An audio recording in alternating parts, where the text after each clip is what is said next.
Kuya? Kuya? Franz? Di ka man lang nagsabi na umuwi ka? Hindi na kuya. Gusto kasi kitang sorpresahin.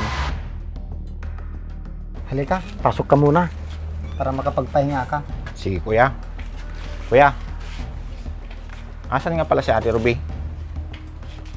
Wala na si Ate Ruby mo, Franz. Iniwan na niya ako. Ha? Totoo ba yun kuya?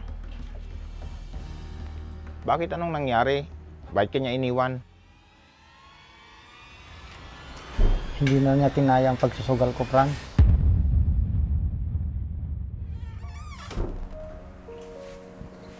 Franz, sigurado ka bang hindi ka na namin ihatid sa airport? Hindi na kuya. Nakakahiya naman sa inyo. Naabala ko na nga kayo dito. Halos 1 buwan na akong tumira dito at pag-asikaso sa akin. Ano ka ba, Franz? Hindi ka abala sa amin ng kuya mo. Lalo na, halos ikaw ang gumastos sa mga gastusin dito sa bahay. Naku, simpleng bagay lang yun ate.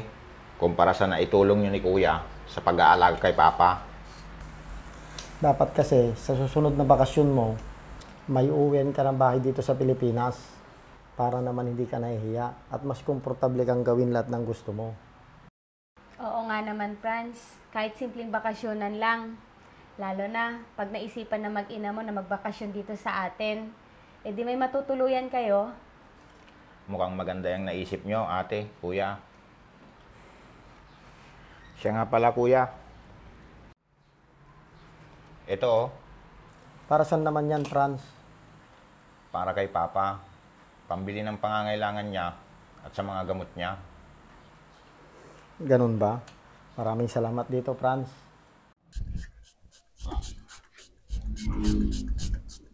Hindi kaya mga pagdalo sa ato. Nakinis eh. Una yung boy. Nagkinis mo't yung nagkintamati ka din naman. Kaya kung gamit ha? Ito ni, GR4 Extreme Degree, sir. Mahit nga pangikat ti ko ata. Ito mangkin nga grasa. Mabalay mo lang ang dilugan ko ha. Nagdalos ni. Ito na yan, nagsilingay. Nay? Mahit ha. Nay, nagdalos na kadena na nay. May cut pa iso nay. Kulang ata, ibabad mo lang 3 minutes to 5 minutes. Sama ko kuskusin. May cut no kan? Sabi ni, nagdalos ni. Nagdalos ka pa iso nay. Kapag kanino motor ato eh? Kanyak kaya motor mo ay? Pahatak ko na kung pagbayad ko. Sayang ay. Nagdalos mo na din sukat mo. Di ba alay, basta tumaray. Sa bagay nagkinis yun, nagsilingin na eh. Kung pa'y makita mo lang is nakadagrasa na kita man pag-agatangan ngay kasta. Di TikTok, Lazada, Shopee, Mabalin ang gurdura may salang? Mabalin, basta pagbayad mo. Ang gurdura ito mga raw, gamitin mo di ka dinak. GR4 degree, sir. Kita mo na eh. Magmayat buya na yan, dalos na eh. Nagkinis na rin na eh.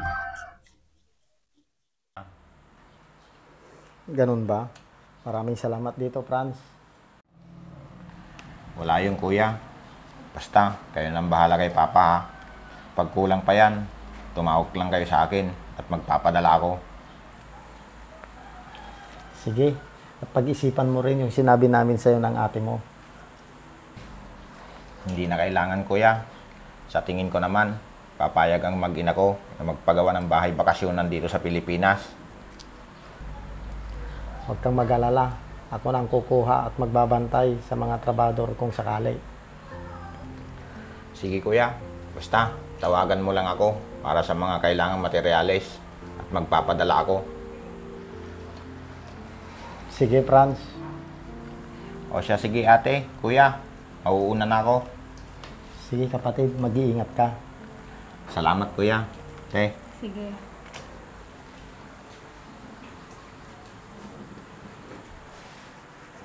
Ayos. Sobra-sobra tong binigay ni Franz.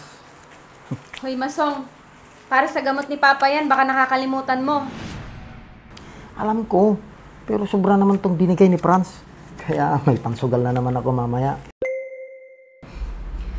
Masong, mahiya ka naman sa kapatid mo. Ang bili niya, para yan sa pangangailangan ni Papa.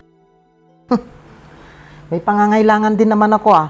At isa pa, ako yung nag-aalaga kay Papa. Hay nako, Masong. Kaya walang nangyayaring maganda sa buhay natin eh. Puro ka kasi sugal. Tumahimik ka nga dyan. Mamalasin pa ako dahil sa bunganga mo. Oh, ito, 2,000. Bili mo ng gamot ni Papa ah. Pang 2 linggong gamot lang to ni Papa, Masong. Huwag kang mag-alala. Hingi na lang ulit ako kay Franz pag kinulang. Total, sinabi naman niya, hihingi ako sa kanya pag kinulang. Bahala ka nga dyan, Masong. Ayos.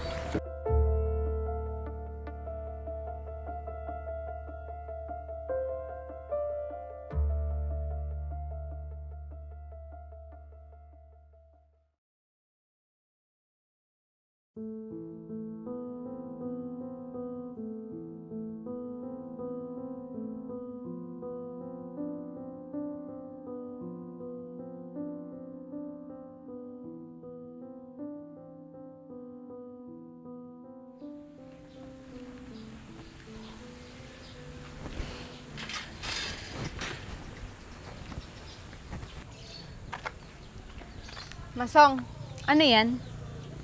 Ah, ito, listahan. Masong, yan ba yung listahan sa pagpapagawa ng bahay bakasyonan ni Franz? Oo, Ruby. May nakausap na rin akong engineer na gagawa ng bahay. Mabuti naman kung ganon. Tsak matutuwa niyan si Franz. Oo, tatawagan ko na siya.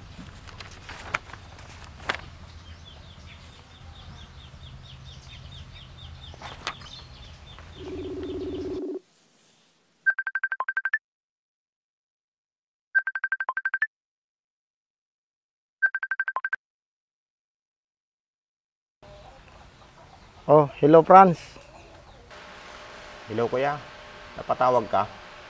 Oo, ibabalita ko lang siya na may nakausap na akong engineer. At mayroon na rin akong listahan na para sa mga materyales. Talaga kuya, nakakatuwa naman. Nakausap ko na rin si Mrs. At kung pwede daw, medyo malaki at maganda ang ipapagawa mong bahay. Naku, pag ganun Franz, mas malaking pera ang kakailanganin natin. Walang problema sa pera kuya. Basta masunod lang ang gusto ni Mrs. Sige, sige, kung yan ang gusto nyo. Ipapadala ko na lang yung pera kuya.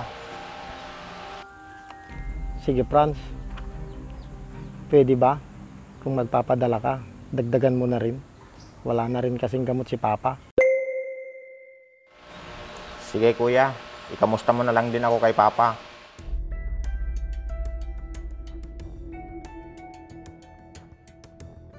Sige Franz, o siya, hintayin ko na lang yung padala mo. Oo kuya, ipapadala ko na ngayon din. Sige Franz. Siguraduhin mo lang na hindi mo pangsusugal ibibigay ni Franz, Masong. Anong tingin mo sa akin? Mahilig sa sugal?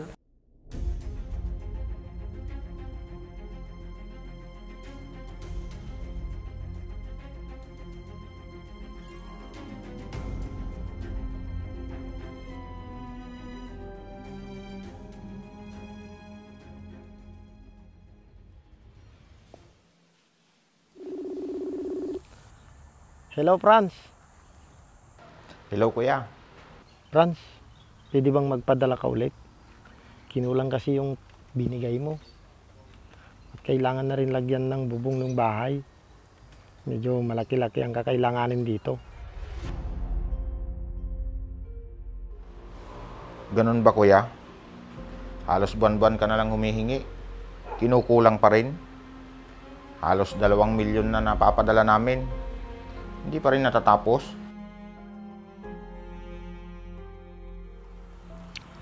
Hindi pa Franz. Sadyang mahal lang talaga yung magpagawa ng bahay ngayon. Kaya kinulang. Baka pwede mo namang picturean kuya para makita naman namin. Saka na lang Franz, pag uwi mo, tignan ang bahay para masurpresa ka. Ay, naku kuya. Sige, ipapadala ko na lang yung pera at dadagdagan ko na rin para sa'yo. Talaga, Franz? Naku, maraming salamat ha. Wala yun kuya. Ako nga dapat magpasalamat dahil ikaw ang nag-aalaga kay Papa. At syempre, sa pag-aasikaso mo sa pagpapagawa ng bahay namin. Ako yung nandito, kaya ako ang gagawa ng hindi mo kayang gawin. Hayaan mo kuya, pag uwi ko, may sorpresa ako sa'yo. Siguradong matutuwa ka.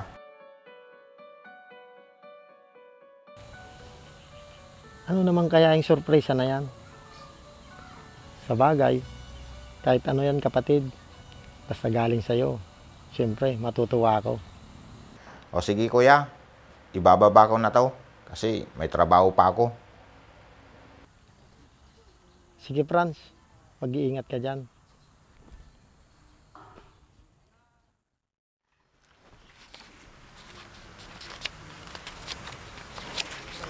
Tama-tama. Nabawi ako ngayon. Talo kasi ako kahapon eh.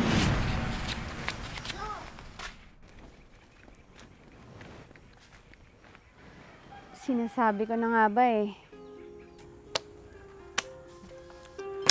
Paano ba yan? Panalo na naman ako. Ang galing mo talaga pare.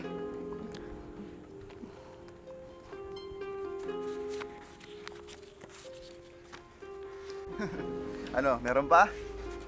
Laban pa. Masong! Masong! Oh, Ruby, bakit ka sumisigaw? Halika na. Doon na lang tayo sa bahay mag-usap. Bakit? Mas importante ba yan kaysa sa ginagawa ko? Aba? Oo naman. Kung ayaw mo mapahiya sa mga kasama mo, umuwi na tayo sa bahay.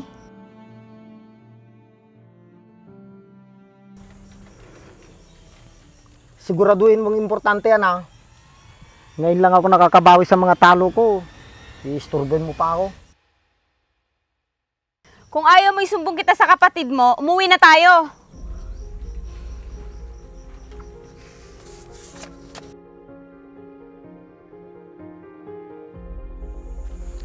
Ruby, ano ba kasing sasabihin mo?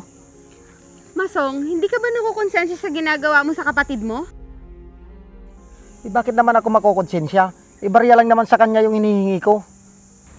Hindi yun, Masong. Duman ako sa bahay na pinapagawa mo. Pero bakit ganon? Di ba yung usapan nyo medyo malaki at maganda yung pinapagawa nyo ni Franz? Bakit ganon yung bahay, Masong? Sobrang liit. Tapos yung kwarto, iisa lang. Akala ko ba kumuha ka ng engineer ng gagawa ng bahay? Tama lang yung bahay na yon. Gagamitin lang naman nila kung magbabakasyon sila dito sa Pilipinas. At hindi na kailangan yung sobrang laki. Masong naman. Sobrang laki ng pinapadala sa'yo ni Franz. Saan mo dinadala yon? Sa sugal? Pwede ba? Kaunti lang naman yung kinuha ko sa binibigay niya. At yung iba, napupunta sa bahay na pinapagawa niya. Masong, sa tingin mo ba maniniwala ako sa sinasabi mo? Kung tutuusin nga, baka hindi magkasya yung pamilya ni Franz sa sobrang liit ng kwarto. Pinagkatiwalaan ka ng kapatid mo, Masong. Wala na, Ruby. Ubos na ang pera. Ilang beses kitang pinagsabihan, Masong, pero hindi ka nakinig. Puro sugal ang inaatupag mo. Hindi ko na kaya, Masong, yung ginagawa mo. Anong ibig mong sabihin, Ruby? Aalis na ako, Masong. Iiwan na kita. Hindi ganitong buhay ang pinangako mo sa akin noon. Tanggap ko pa na wala tayong masyadong maraming pera. Pero yung pagiging sugarol mo at panloloko mo sa kapatid mo, hindi ko na kayang tiisin. Pag-usapan natin to ng maayos, Ruby. Huwag ka naman masyadong padalos-dalos yung desisyon. Hindi na, Masong. Siguro kung magbabago ka, baka sakali matanggap kita ulit. Pero hindi mo na ngayon. Hayaan mo na kita makapag-isip-isip at ayusin yung buhay mo. Ruby, huwag mo naman akong iwan. Pangako, magbabago na ako. Patawaran mo ko, mahal. Gawin mo, Masong. Ayoko ng puro salita lang. At huwag ka sa akin humingi ng tawad. Doon ka sa kapatid mo mag-sorry. Mahal, huwag mo naman akong iwan mag-isa, mahal. Hindi ka naman nag-iisa, Masong. Nandyan si Papa.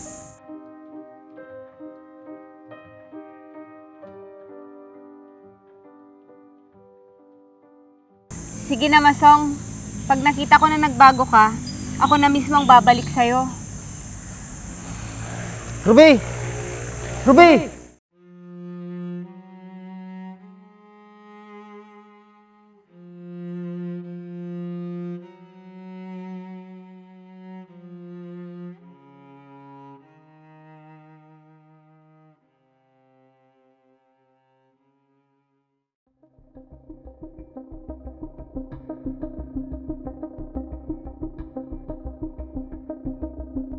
Kuya? Kuya? Franz? Di ka man lang nagsabi na umuwi ka? Hindi na kuya. Gusto kasi kitang sorpresahin. Halika, pasok ka muna para makapagpahinga ka. Sige kuya. Kuya. Asan nga pala si Ate Ruby? Wala na si Ate Ruby mo, Franz. Iniwan na niya ako. Ha? Totoo ba yun kuya? Bakit anong nangyari? Bakit kanya iniwan? Hindi na niya kinaya ang pagsusugal ko, Franz. Kuya, akala ko ba nagbago ka na at hindi na nagsusugal? Aminado naman ako na kasalanan ko. Pero nagbago na ako mula nung iniwan ako ng Ate Ruby mo. Hindi na ako umulit nagsugal. Kung kailan ka iniwan, saka mo lang nalaman yung pagkakamali mo. Tama yung sinasabi mo, Franz. Sana kung pinagsasabihan ako ng ate mo, nakinig na sana ako.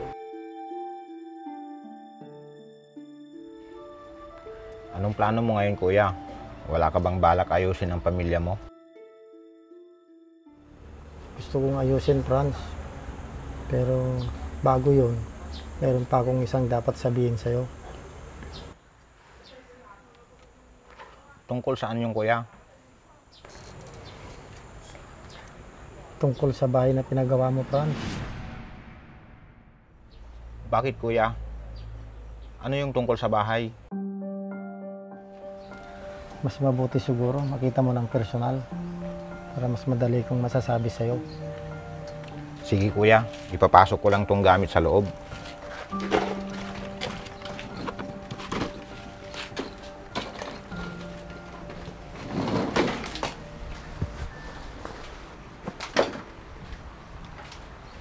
Tara kuya. Tara.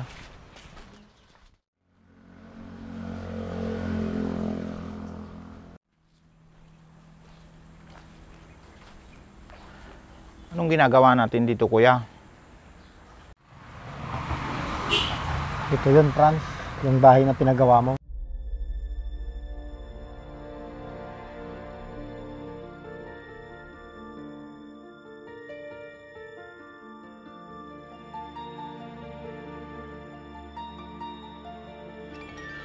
Ano?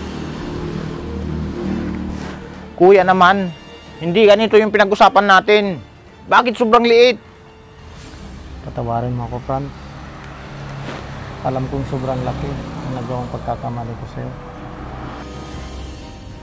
Kuya, saan mo dinala lahat ng pinadala kong pera sa'yo? Sa sugal? Ito ba yung dahilan kung bakit ka iniwan ni Ate Ruby? Oo, Franz. Nagalit sa akin ang ate mo dahil pinansugal ko yung perang dapat para sa bahay na pinapagawa mo. Sinubukan kong bawiin kaya nagpabalik-balik ako sa sugalan. Pero lalo lang akong natalo.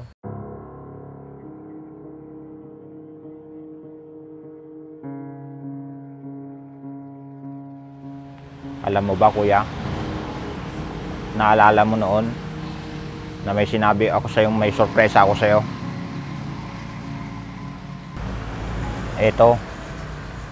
Ito dapat ang sorpresa ko sa'yo. Anong ibig mong sabihin, Franz?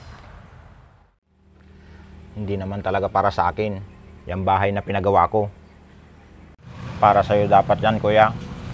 Regalo ko sa'yo yan, para sa'yo. Pasasalamat dahil nandyan ka at inaalagaan mo si Papa.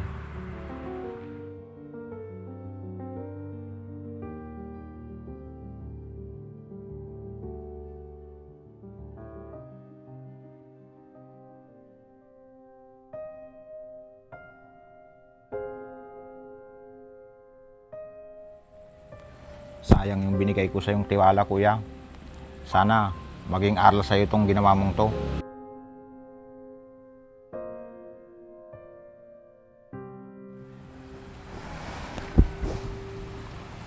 Franz, kapatid ko, patawarin mo sana ako.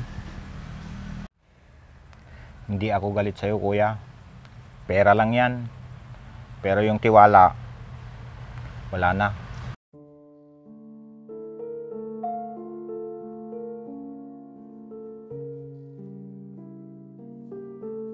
Sobrang nagsisisi ako sa nagawa ko sa'yo. At kay Ate Rabi mo, Franz.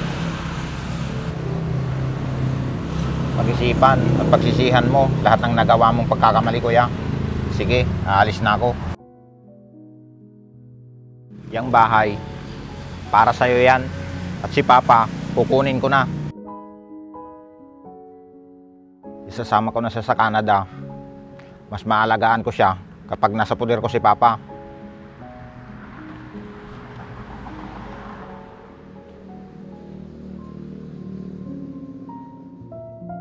Diyos ko, ito ba ang resulta ng lahat ng hindi magandang nagawa ko sa asawa at kapatid ko? Bigyan niyo po ako ng lakas kung paano ako mag-umpisa ulit.